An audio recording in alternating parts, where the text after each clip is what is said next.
31 अगस्त 1952 को इन जातियों को आजाद किया गया। ये लोग जेलों में थे। क्यों जेलों में थे दीदी? क्योंकि ये अंग्रेजों के खिलाफ लड़ाई लड़ते थे। हाँ। जो भारत में स्वतंत्रता आंदोलन कर रहे थे, उनके लिए गुप्तचर का काम करते थे और अंग्रेजों को परेशान करते थे। दूसरी चीज, ये गोरिल्ला युद्ध लड़ते थे। ये अंग्रेजों के विरुद्ध ना सिर्फ लड़ाई करते थे, बल्कि ये गोरिल्ला युद्ध, जैसे मान लीजिए एक समुदाय है अहेरिया समाज के लोग थे, माझी समाज के लोग थे। इन्होंने अंग्रेजों की नाव अंग्रेजों समेत डुबोई है समुद्र के किनारे। और कई जैसे उदा देवी हैं जिन्होंने लखनऊ की थी, पासी समाज से थी। उन्होंने 20 अंग्रेजों को पीपल के पेड़ पर चढ़ के गोली मारी थी। नमस्कार दोस्तों, मैं आप सबकी काजल मंगलम की। क्या हाल है दोस्तों? आप सब जानते हो आज मैं मध्य प्रदेश की ग्वालियर में आई हूँ।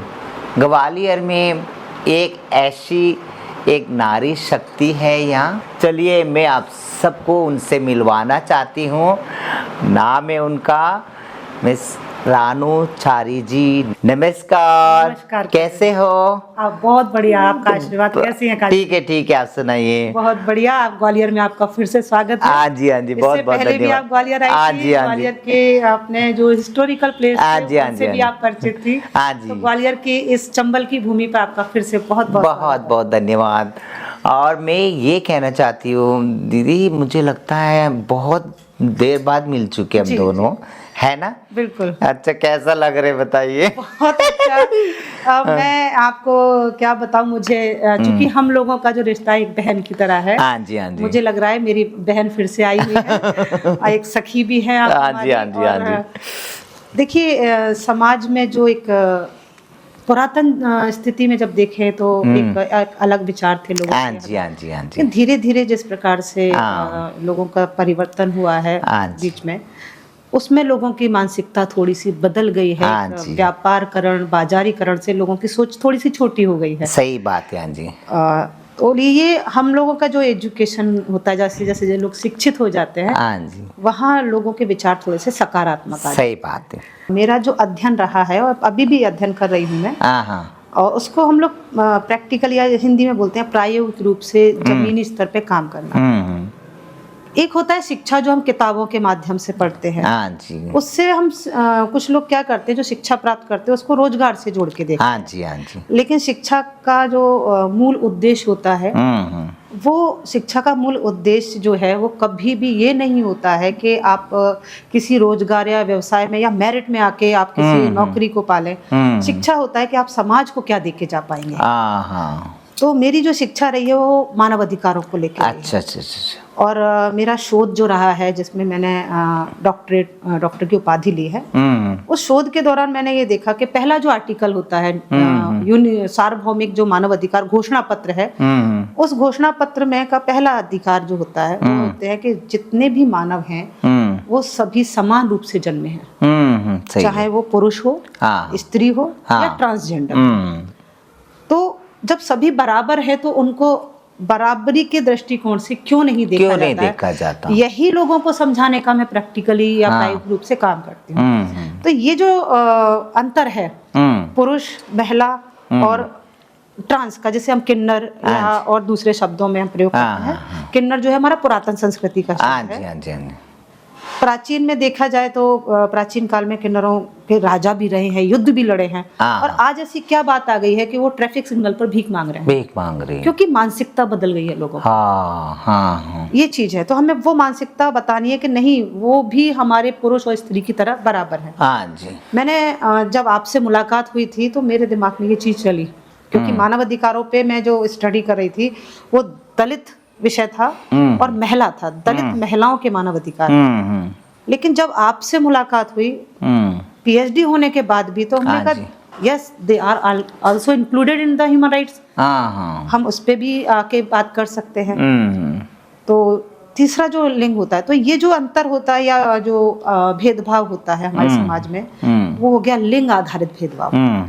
अब आपने बात की घुमंतू समाज की, तो घुमंतू समाज में जो विमुक्त घुमंतू जनजातियों को लेकर जो भेदभाव है वो जाति आधारित, समुदाय आधारित भेदभाव है। तो कहीं ना कहीं जो हमारा पहला जो अधिकार का अनुच्छेद है, उसमें कहा है सभी लोग समान रूप से जन्मे होते हैं और सभी को समान रूप से अधिकार प्राप्त है। अगर प्राप्त है तो वो उनको क्यों नहीं मिल रहे?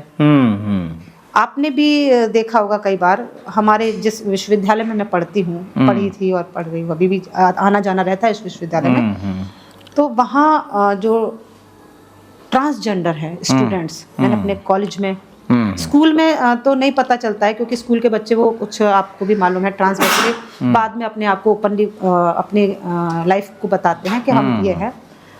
लेकिन जब महाविद्यालय का या कॉलेज लाइफ होती है बच्चों की, वहाँ पर मैंने नहीं देखा कि ट्रांस कॉलेज में आ रहे हैं। हो सकता है वो प्राइवेट पढ़ते होंगे अपनी एजुकेशन पूरे, लेकिन हिडन, छुप के। तो जो लोग पढ़ रहे हैं उनको उस सोसाइटी से दूर रखा गया और वो लोग भी वहाँ एक दूसरे से नहीं मिल पा रहे हैं। इस जो गैप की वजह से, कम्युनिकेशन गैप कह लीजिए, और जो कंसेप्ट है विश्वविद्यालयों का, महाविद्यालयों का, वो इस चीज को भी एक्सेप्ट इसलिए नहीं कर पाए क्योंकि वो चीज सामने नहीं आई। और हम जैसे शोधार्थियों का उद्देश्य ये होता है कि उन विषयों को सामने लाया जाए। अब बात आती है विमुक्त घुमंतु की। विमुक्त घुमंतु जनजाति, विमुक्त जो जातियां हैं वो 1952 में सामने आई, क्योंकि ये पहले इनके ऊपर 1871 में क्रिमिनल ट्राइब एक्ट लगा था, जिसे 31 अगस्त 1952 को डिनोटिफाइड यानी विमुक्त जाति के रूप में घोषित किया गया। इनको विमुक्त कर दिया गया। जो अंग्रेज सरकार ने लिस्टेड किया था कि क्रिमिनल ट्राइब हैं, उन लिस्ट को हटा दिया गया कि अब ये क्रिमिनल ट्राइब नहीं है, देश आजाद हो चुका है। देश आजाद। लेकिन हकीकत में कौन सी सन में हुआ था दीदी? 1952 में। 1952 में। जो एक्ट है 1871 का, जो एक्ट खत्म किया गया, 31 अगस्त 1952 को सरदार वल्लभ भाई पटेल द्वारा खत्म किया गया। जो डीएनटी जनांग जो है, घुमंतु और विमुक्त जनांग जो हैं, जो अगर सब आम भारतीय जो हैं 1947 में जो 15 अगस्त को आज़ादी फ्रीडम मानते हैं, तो 1952 में भी मतलब ऐसी, उसके बाद जो कुछ लोगों को आज़ाद नहीं मिला था, मतलब फ्रीडम नहीं मिला था, तो 1952 में उन सब का आज़ादी मिला था। सही बात है, बिल्कुल सही। 31 अगस्त 1952 को इन जातियों को आज़ाद किया गया। ये लोग जेलों में थे। क्यों जेलों में थे दीदी? क्योंकि ये अंग्रेजों के खिलाफ लड़ाई लड़ते थे। जो भारत में स्वतंत्रता आंदोलन कर रहे थे, उनके लिए गुप्तचर का काम करते थे और अंग्रेजों को परेशान करते थे। दूसरी चीज, ये गोरिल्ला युद्ध लड़ते थे।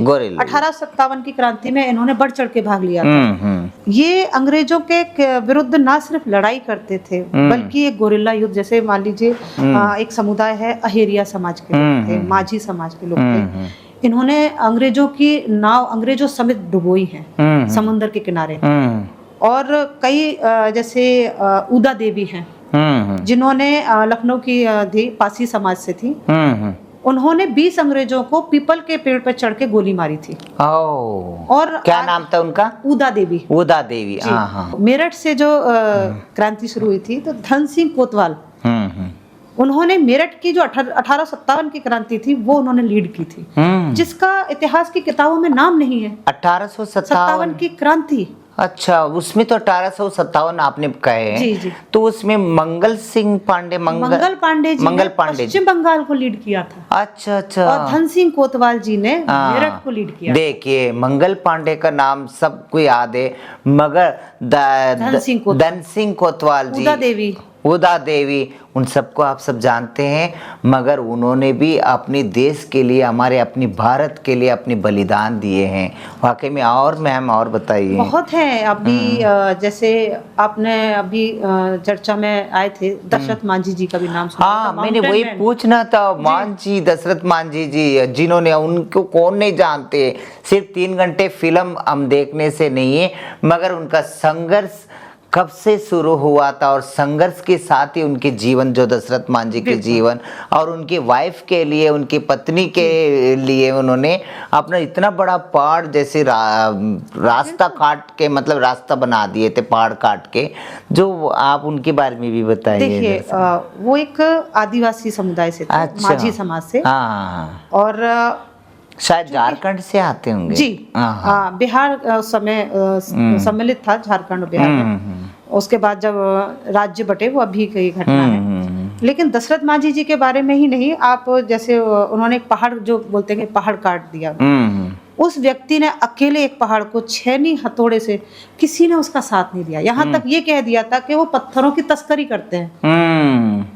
वो व्यक्ति अपने गांव से, जहाँ से वहां से लेकर, यानी आप समझिए झारखंड से दिल्ली तक पैदल आए थे। उनके पास टिकट के लिए पैसे नहीं थे। वो किस लिए आए थे? किसी ने ये कहा कि आप प्रधानमंत्री से सहायता मांगिए, आपको सहायता मिलेगी। उसको नहीं पता सहायता कैसे मिलेगी, क्योंकि वो आदिवासी था, ज्यादा पढ़ा लिखा नहीं था। सही, टिकट के पैसे नहीं, गरीब था, वैसे भी उसकी पत्नी मर गई, बच्चों का भी पालन पोषण करना था। लेकिन वो पैदल आया, और दिल्ली आने के बाद दशरथ माझी जी वापस हताश होकर लौटे, क्योंकि एक आदिवासी गरीब व्यक्ति को, जिसकी कहीं राजनीतिक पहुंच पकड़ ना हो, वो कैसे किसी से सहायता सही बात, वो वापस चले गए। उनको लगा कुछ नहीं मिलेगा, लेकिन उन्होंने हार नहीं मानी। वो फिर भी पत्थर को तोड़ते तोड़ते रहे, और आखिरकार उन्होंने रास्ता बना लिया। आज वो रास्ता दूसरों के लिए बना कर गए। क्या बात है। तो ऐसे ये एक कहानी है, जो एक आपके सामने कहानी नहीं, सच्चाई है, सामने भी आई। लेकिन ऐसे ना जाने कितने दशरथ माझी रहे होंगे हमारे डीएनटी विमुक्त घुमंतु समाज में। उनकी यही है, यह जो विमुक्त घुमंतु समाज है, ये शुरू से ही संघर्षशील है, और इसको कोई भी उद्देश्य दिया जाए पहाड़ जैसा, ये उसी प्रकार से तोड़ते हैं।